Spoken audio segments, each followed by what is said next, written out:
అయ్యా, ఇవాళ రచ్చబండ దగ్గర ధర్మయ్యనాయుడు ఎరువులు పంపకం గురించి ఏదో గొడవ చేయాలనుకుంటున్నట్ట. ఎక్కడ మోసుకొచ్చావరా ఈ వార్త రేడియో? వాళ్ళ అబ్బాయే స్వయంగా చెప్పాడండి, ఎరువులు లేక వాళ్ళ పొలాలు బీడైపోతున్నాయిట. ఎరువు వేయకుండానే మన ఊరు పొలాలు ఏపుగా ఎదిగి కోతకు వచ్చేస్తున్నాయి.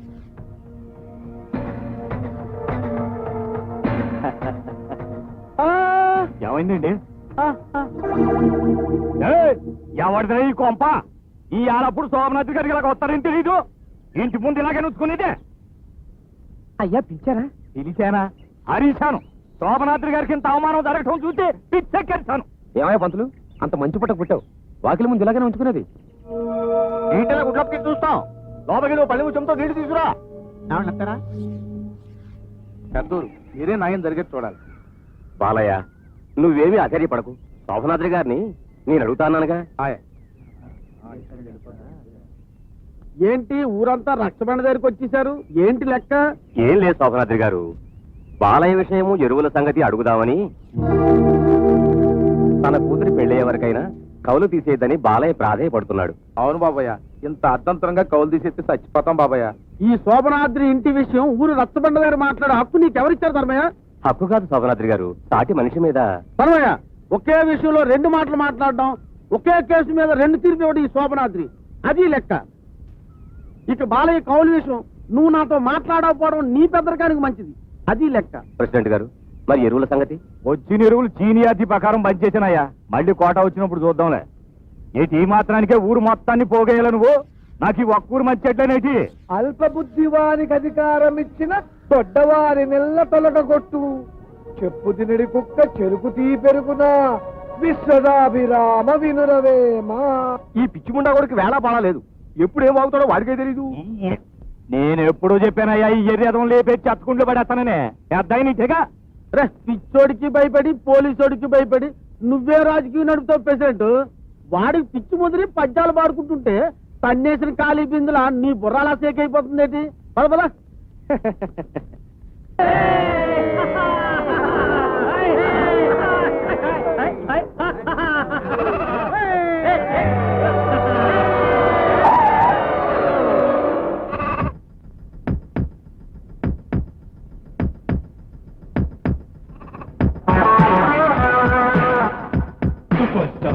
చూడు, నేను చెప్పాల్సినంత చెప్పేశాను, తర్వాత నీ ఇష్టం.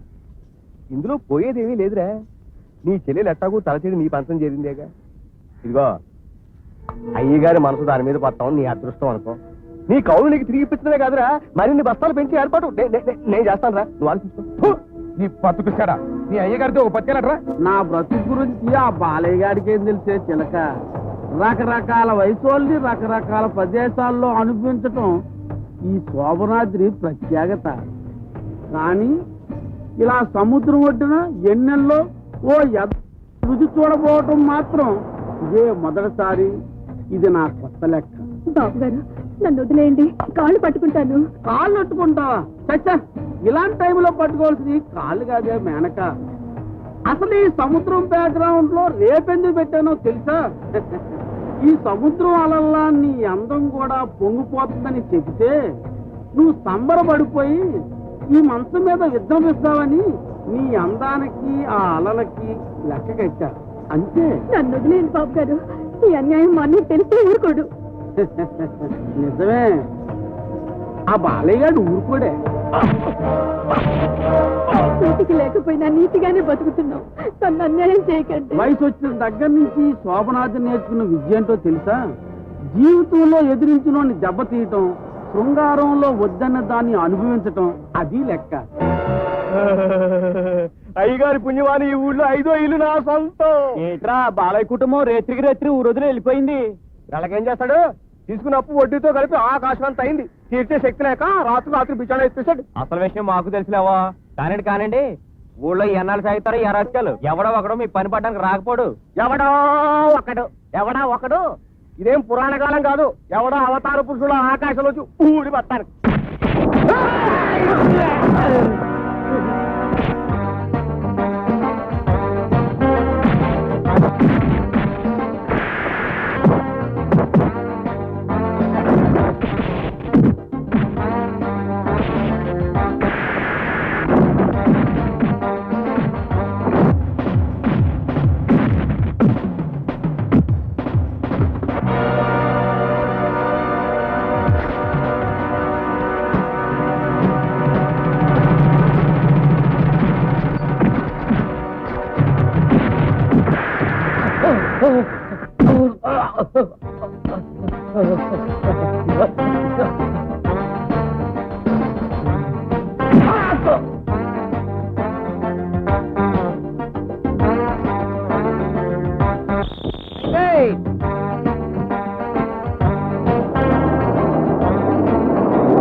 ఎన్నాళ్ళైందమ్మా నీ చేతుల మీదుగా తలంటి పోసుకుని? కిందటి దీపావళికి బాబు కళ్యాణ్ ఉమ్. నువ్వు ఊళ్ళో ఉన్న నాళ్ళు ఆ శోభనాథ్ ఇంటికి మాత్రం వెళ్ళొద్దురా. ఆ ఇంటి గుమ్మం తొక్కనని నువ్వు శబదం చేసిన తర్వాత నేనెందుకు వెళ్తాను? అంటే నీ కొడుకు మీద నీకు నమ్మకం లేదన్నమాట. మేనమావ కదా అని పొరపాటు నా దుర్మార్గుడి ఇంటికి వెళితే అపకారమే చేస్తాడు. అందుకే నేను నీ ఊర్లో ఉండనివ్వకుండా హైదరాబాద్ లో ఉద్యోగం చూడమని మీ బాబాయ్కి ఉత్తరం రాశాను. ఏంటి? నాకు ఉద్యోగమా? ఏం ఉద్యోగం? Brake inspector. 50,000 ఇస్తే పని జరుగుతుందట. అదేదో నా మొహాన పారే. నేను ఇక్కడే ఈ ఊళ్ళో నీ దగ్గరే ఉంటాను. ఈ ఊళ్ళోనా? ఏ, నా సొంత ఊళ్ళో ఉండే హక్కు నాకు లేదా? అది కాదురా, అంత చదువుకుని ఈ పల్లెటూళ్ళలో ఏం చేద్దామని. నీ బుద్ధిగా శ్రద్ధగా చదువుకుంది ఎవడి కాళ్ళ మీద పడి ఉద్యోగం సంపాదించుకోవడానికి కాదు. ఏం చేస్తానో నువ్వే చూస్తావుగా. ఉం? ఏయ్, ఎందుకు ఆపేశా? ఆపక ఏదో సరదాగా మంచం మీద గుడుగుడుకుంటాం ఆడుకుందామని శోభన రాత్రి నుంచి ఎదురు చూస్తా ఉంటే నువ్వు ఇట్ట రికార్డు పెట్టి నన్ను డాన్స్ ఆడమని చంపుతా బిడ్డే చెప్పి నా ఓపికంతా ఇట్ట డాన్స్ ఆడటంలోనే పాయే. పోనీ సినిమాలలాగా నిన్ను రేపు చేద్దామా అంటే ఆ ఓపిక కూడా నాకు లేకుండా పాయే. ఈ మొహానికి రేపు కూడా కాకి ముక్కుకు దొండపండులా నన్ను నీకు కట్టబెట్టారు. అట్టాంటి నీతో పెన్నెల్లాంటి ఈ అందాన్ని పాడు చేసుకుంటాననుకున్నావా? అదే నీ భయం. కడుపు తెచ్చుకోకుంటుంటానికి పావలా చిట్కా ఉంది కదే నా చెట్టి. పావల చిట్కనా? ఏంటిది? అబ్బా నేను చెప్పనమ్మా, నాకు సిగ్గేస్తుంది. ఓ అబ్బో, సిగ్గేస్తుందట. సిగ్గు సిగ్గు మనుషులకే వస్తుంది అనుకున్నా. అట్ట కోపడికే చిట్టి చెప్తాగా. పావలా చిట్కా అంటే మీరు ఇట్లాంటి చావు తెలివికేం తక్కువ లేదు.